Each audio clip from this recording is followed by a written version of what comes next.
It's the 2011-2016. I previously know that the hackers has been from, of course, media. And that's Denmark's Radio and Zentropa and other in TV, film, music, and media. Right? That's also post, and that's mail, and that's data on this computer being, shared out. Right?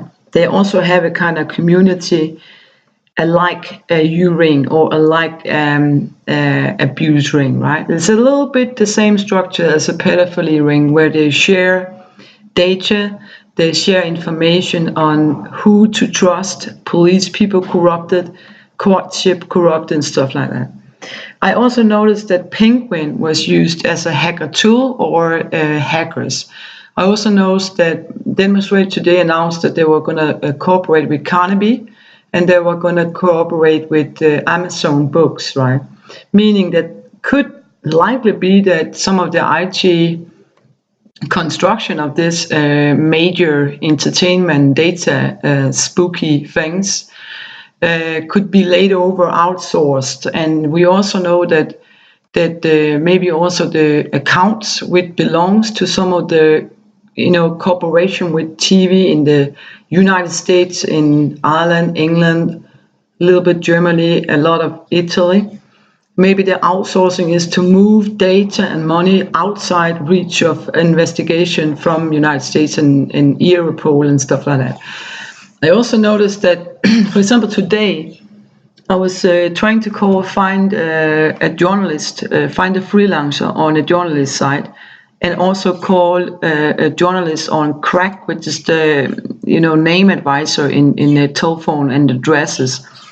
All of the sites seem also to be a wall of hackers and a ring of somebody who seem recognizable, often with a personal hinge or hunch, saying like this: "You call again."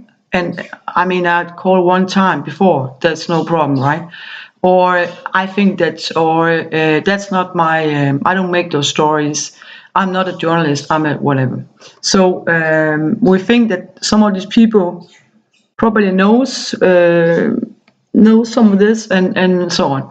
There was also a few of the calls made it into some serious people but again, one of the serious person kind of had a company of documentary journalists, which is called something about in Aarhus.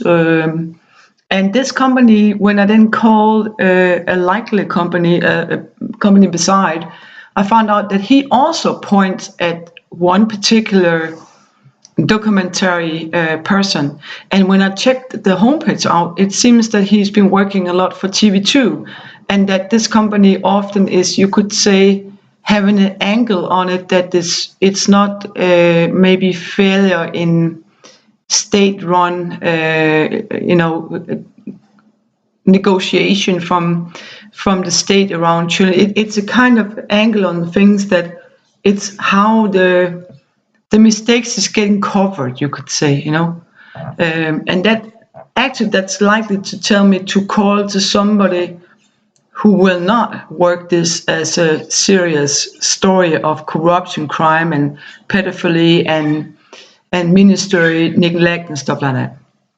Actually, I notices that Lykke, according to Denmark's Radio, only according to Denmark's Radio News, said something about a small plant, which is the same signature you have in Ireland, that kind of small plant the Irish use. The small plant is in this area, right? It's a kind of a signature of being lucky, right? Why would he mention this? He's not Irish. Why would he mention this when it's kind of connected here, right? Really weird.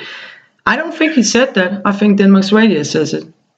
Anyway, and actually they also, when they announced this just after I called off, something strange happened. I call off journalistic numbers on Krak's advice side, right? I get a lot of the names is really weird, really weird names, often with a C and a W, which Danes don't use. They use it in UK, they use it in US and Ireland, right? Then I realized yesterday, because this is all hacked, right? I realized yesterday, last weekend, my computer were hacked probably by a false anonymous site. Then I realized that beside of the media hacking, there's also another player, which is a young man which has this kind of 3D place, right?